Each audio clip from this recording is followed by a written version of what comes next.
Marie-Claire, bonjour. Bonjour.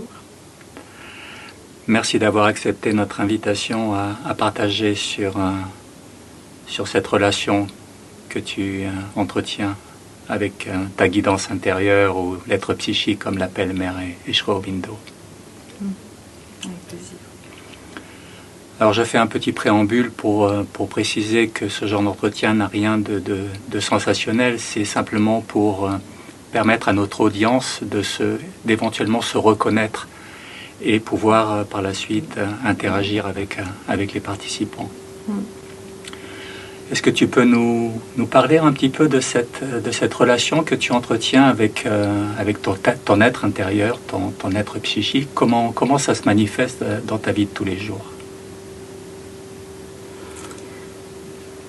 Alors, c'est quelque chose qui est venu assez tardivement en fait pour moi, parce que j'ai découvert les écrits de Mère Sri Aurobindo et il y a 30 ans maintenant, et j'ai beaucoup lu, j'étais beaucoup dans ma tête en fait, j'ai beaucoup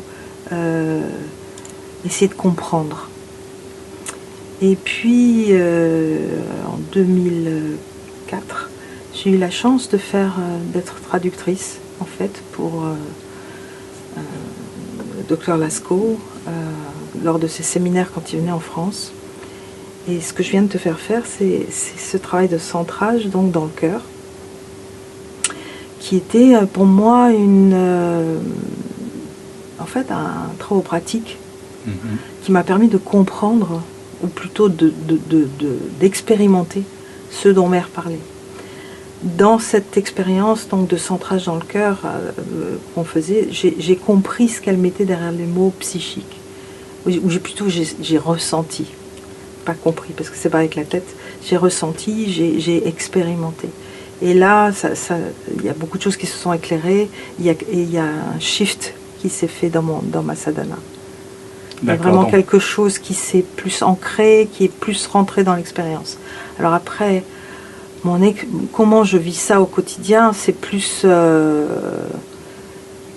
dirais, il y a à la fois un espèce de,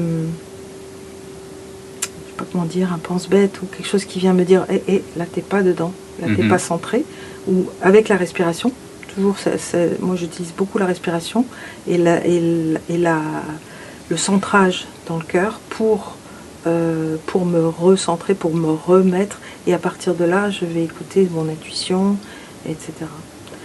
Alors, là où c'est le plus facile pour moi et là où ça m'apporte le plus, là où c'est le le plus simple, c'est à la fois quand je peins, quand je suis dans l'espace de création, ou de guidance quand je suis dans un coaching.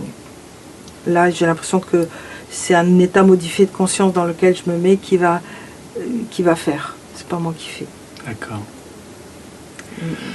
Alors revenons à cette expérience. Est-ce qu'on pourrait dire que jusqu'à cette expérience, cette relation avec cet être intérieur était une relation inconsciente, on va dire, et qu'à partir du moment où cette expérience s'est réalisée, il s'est passé quelque chose qui s'est conscientisé et à partir duquel tu as pu construire? Est-ce qu'il y a un avant et un après de ce type? Ah, clairement. Pour moi, il y a eu un avant et un après. C'est comme si c'était presque comme une deuxième naissance pour moi. Et ce qui m'a fait comprendre que quelque part, j'étais comme pas incarnée avant. Alors c'est très intéressant parce que ça revient sur des entretiens qu'on a eu auparavant, et en particulier l'entretien avec Bhagwanda. C'est que dans notre vie, il se passe un moment où on se reconnecte consciemment avec un travail qui a été fait précédemment, et là on peut commencer à établir ou à construire sur cette relation consciente. C'est ça, oui, c'est ça. Donc les expériences se sont renouvelées, se sont multipliées. Tu as pu créer cette intimité. Comment tu peux? Oui, alors c'est pas, il y a rien pour moi, il y a rien de, comment dire, spectaculaire, d'extraordinaire. C'est juste un état qui va et qui vient. Je suis pas tout le temps en contact, mais qui il y a il y a des... Alors, comme je disais, la peinture est vraiment quelque chose qui me remet quand je n'y suis pas. Aller au maître mendiant aussi, pareil. Aller au maître mendiant fait partie des outils, on va dire, pour accrocher le wagon quand je commence à partir dans tous les sens. Parce que moi, j'ai un peu tendance à la dispersion. Donc, mais ces moments se passent tous les jours, quoi qu'il arrive, ou il peut se passer des longues périodes de temps aussi, où tu as l'impression d'être... Oui, je peux avoir des périodes de temps, alors longues de moins en moins, mais je peux avoir des périodes de temps où j'ai l'impression que je ne suis pas dedans, quoi. J'y suis pas. Et donc c'est beaucoup à travers la solitude, effectivement, la méditation, la marche seule. Et étonnamment, quand je suis quand je fais une lecture de thème astrologique ou quand je fais un accompagnement pour une personne qui en demande d'accompagnement thérapeutique, très très souvent, il y a... Alors bien sûr, je demande la guidance, je demande à être utilisée pour que la personne reçoive ce qu'elle a de mieux, je mets cette intention toujours, mais très souvent c'est ce qui se passe et je m'entends parler, il y a une espèce de dissociation entre Marie-Claire, la petite Marie-Claire, et puis ce qui va être dit. Et ça c'est assez étonnant, quoi. Voilà, ça fait partie des moments où je me sens dans ce flot. Alors c'est une expérience significatrice, on pourrait dire effectivement d'avoir une forme de dissociation ou de déconnexion par rapport à une partie de nous qui observe. Oui, c'est ça.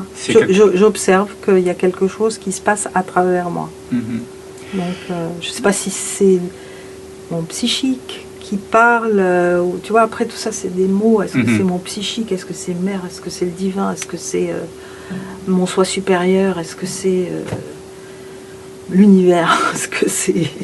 Est-ce que ces moments privilégiés peuvent durer aussi longtemps dans le temps? Est-ce que tu peux par exemple passer 2-3 jours comme ça, ou non-stop, où il y a vraiment ces va-et-vient? Non, moi j'ai des va-et-vient. J'arrive pas à rester... à stabiliser dans cet espace d'unité, en fait, si on peut dire un espace d'unité. Mais lorsque tu fais un travail particulier, la peinture ou le coaching je peux avoir plusieurs heures, ça va, mais il y a un moment où je vais sortir de l'état. Et ça te laisse plutôt dans quel état? Euphorique. Pour la peinture, c'est plutôt euphorique, c'est plutôt de la joie. Pas euphorique, parce qu'euphorique c'est un peu trop. C'est de la joie. Ça me laisse en joie. Et au niveau du corps physique, est-ce qu'il y a des... Non, énergétisée. Je me sens hyper énergétisée. Ok, t'as pas spécialement envie de manger ou envie de boire ou tu te sens fatigué? Non, alors, il y a des moments aussi... Alors, avec la peinture, il y a des moments où c'est comme après un accouchement, quoi. Tu as besoin de te ressourcer. Mais il y a toujours la joie. La joie est très présente. Je pense que c'est un petit peu le baromètre, en fait. Donc cette première expérience auquel tu fais référence est arrivée en 2004-2006, donc il y a une vingtaine d'années. Ouais. Auparavant, pendant toute cette première partie de ta vie, il y a eu des moments où des moments significatifs dans ton existence? Oui, bien sûr. Oui, bien sûr. À la fin d'un vipassana ou des moments comme ça, mais très ponctuels et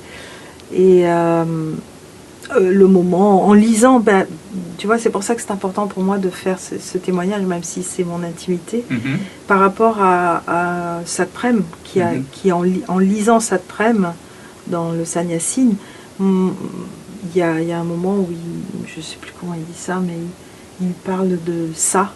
Je voudrais dire que ça existe, je sais plus comment il le dit. Et au moment où je l'ai lu, j'ai eu l'expérience de ce qu'il voulait dire. Et c'est pour ça que c'est important, les témoignages. Voilà, c'est un petit peu l'objet de ce genre de partage, que nos auditeurs puissent se reconnaître. Oh, c'est quelque chose qui m'est arrivé aussi. Ouais. Donc tout ça, c'est pour ton expérience personnelle, intérieure. Est-ce qu'on pourrait parler de qualité psychique ou de champ psychique quand tu es avec d'autres personnes, par exemple? Comment ça se passe? Est-ce que tu sens qu'il y a une connexion? Après, il y a des connexions avec les gens qui vont se faire spontanément, cœur à cœur. Évidemment, quand tu es dans la même fréquence que l'autre, c'est plus facile.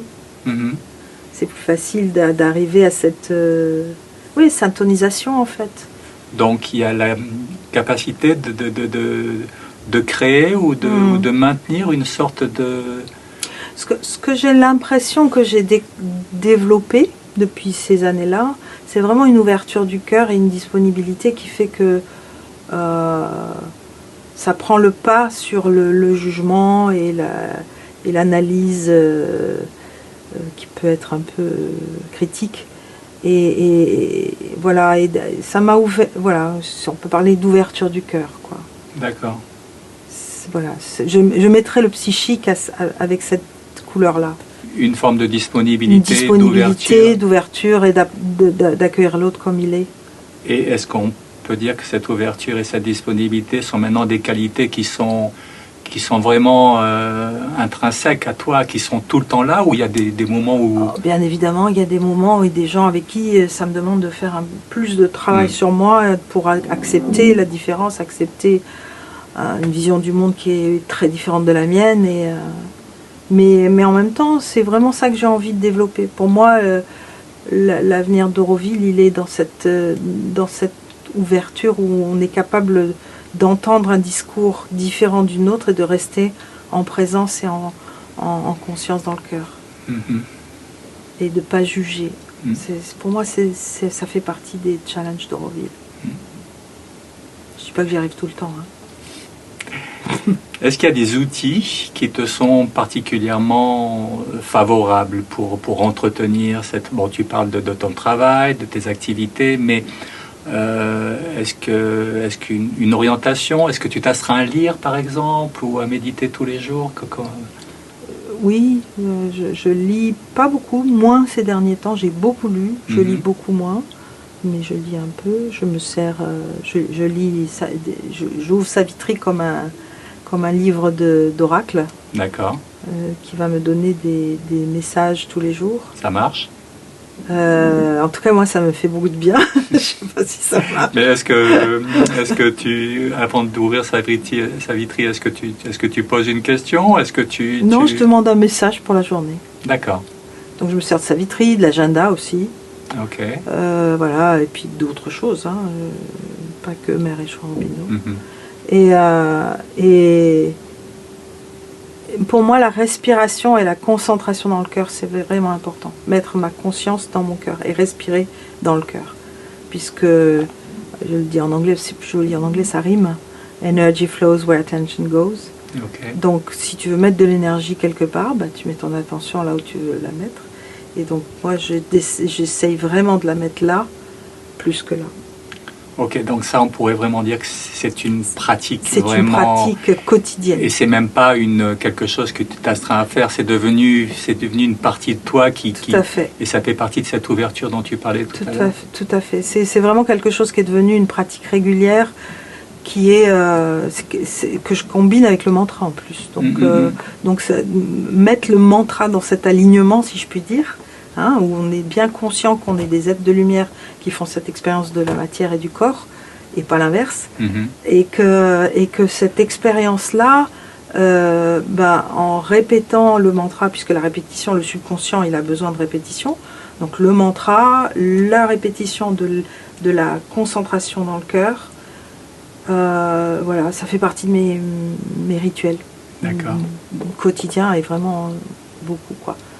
Avec tu vois, dès que je monte sur ma moto, je m'aligne et je demande cet alignement et je me concentre sur le cœur. Dès que je me brosse les dents, tu vois, j'ai vraiment des moments comme ça où je viens j'enclenche le truc. D'accord. Qui font maintenant partie de et ça fait maintenant partie de mon naturel. Et est-ce que tu as l'impression que de mettre en place cette pratique depuis autant d'années a accru en fait ton ouverture? Parce qu'on peut vraiment parler de pratique. Est-ce que tu es la même aujourd'hui qu'il y a 10 ans en arrière? Non, clairement. Ouais, clairement. Aussi en termes de sensibilité? En termes de sensibilité, d'intuition, mais d'ouverture, vraiment d'accueil de l'autre, quoi.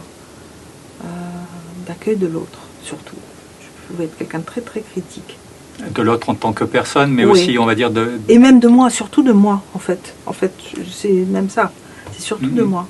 Je viens de beaucoup de manque d'amour pour soi.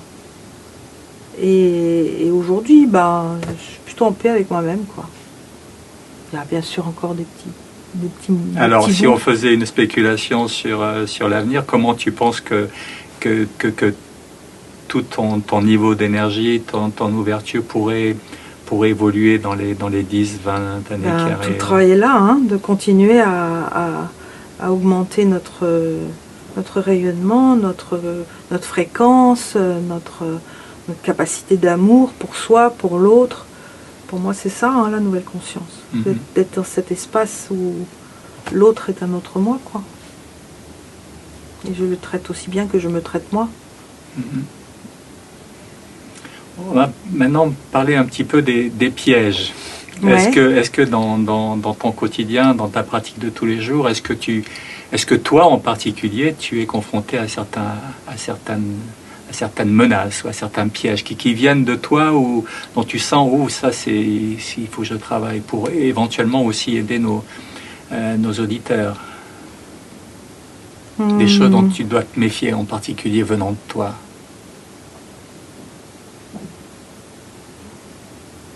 Alors j'ai la chance d'avoir des activités qui sont que j'ai choisies et que j'adore. Que ce soit à l'école avec les enfants et mon groupe d'adultes, enfin mon groupe d'instit avec qui vraiment je m'entends bien. La peinture, je suis face à moi-même. Dans le soin, les gens qui viennent me voir, c'est que forcément il y a quelque chose qui se passe. Donc il n'y a pas vraiment de challenge. J'ai pas vraiment de challenge de cet ordre-là. D'accord. Aujourd'hui. C'est peut-être aussi parce que tu as voilà. mis en place un environnement. Et c'est vrai que moi, j'aime pas le conflit. Je suis pas quelqu'un qui aime. Non, j'ai vraiment pas un caractère belliqueux. Et donc peut-être je me protège beaucoup de. J'évite les gens avec lesquels ça va forcément clasher. Si je suis confrontée à eux, je me demande pourquoi, et là je vais faire le travail de transformation pour que je me sente moi en paix face à eux, mais je vais pas aller les chercher, quoi. Pour des personnes qui nous écoutent et qui expérimentent, ou peut-être des personnes plus jeunes qui expérimentent des nouvelles sensations ou des nouveaux états de conscience et qui peuvent aussi être un petit peu déstabilisants, qu'est-ce que tu pourrais donner comme conseil éventuellement? D'écouter son cœur. C'est-à-dire écouter la petite voix là qui est là-dedans, ou déjà de se centrer là et dire ok, par rapport à ça, qu'est-ce que mon cœur dirait, ou qu'est-ce que l'amour dirait. Moi j'aime bien parler en termes de peur et amour en tant qu'opposé. Donc quelque chose qui se passe, oui. de mettre sur pause, enfin de pas surréagir, de mettre sur pause. Mettre sur pause et aller dans le cœur et regarder ça avoir un retour. Qu'est-ce que ça dit là? Qu'est-ce que ça me dit là? Comme un espèce de pendule intérieur. D'accord.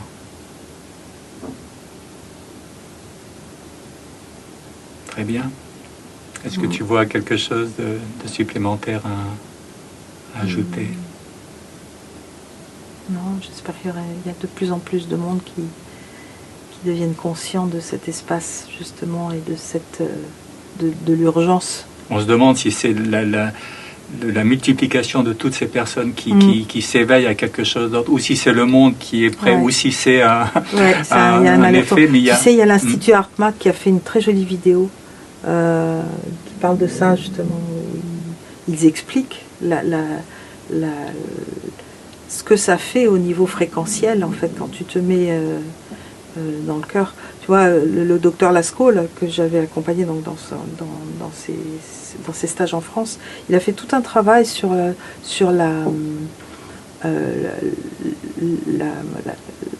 comment dire, l'impact physiologique de la concentration dans le cœur. Parce que lui s'est retrouvé par un raccourci à guérir quelqu'un.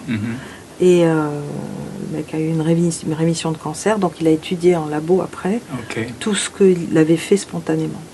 Et en fait, quand tu te mets dans cet alignement comme ça, où tu es vraiment conscient que tu es entre ciel et terre, centré dans le cœur, c'est ce qu'il appelle l'alignement transpersonnel, quand tu es dans cet espace-là, il y a l'angle entre les deux molécules d'hydrogène qui passe de 105 à 109. C'est comme si tu dynamisais l'eau de ton corps. D'accord.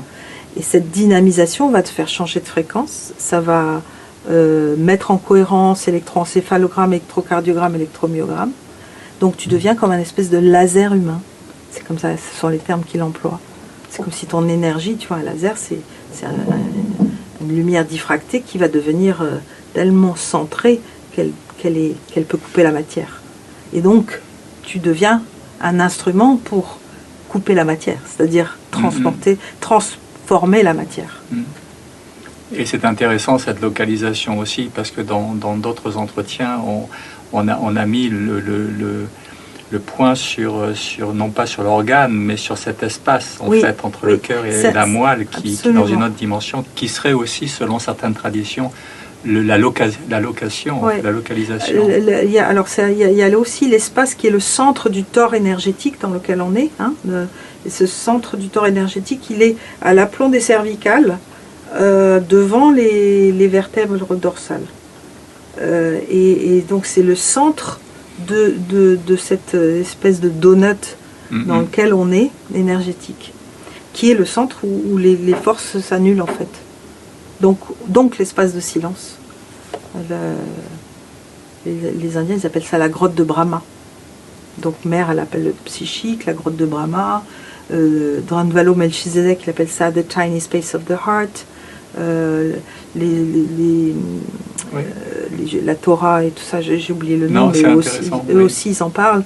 C'est vraiment un point de création en fait, puisque tu es avant l'énergie, donc tu es dans cet espace de silence où toute intention que tu vas mettre, elle va avoir des chances d'être dynamisée dans sa matérialisation, quoi. C'est super intéressant en fait. Voilà. Très bien. Merci beaucoup Marie-Claire. Avec plaisir. Merci.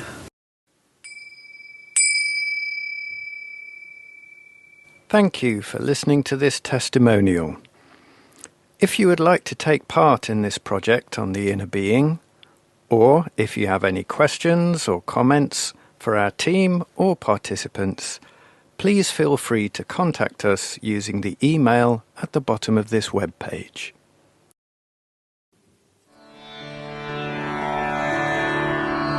This is Orville Radio, Voices from the City of Dawn.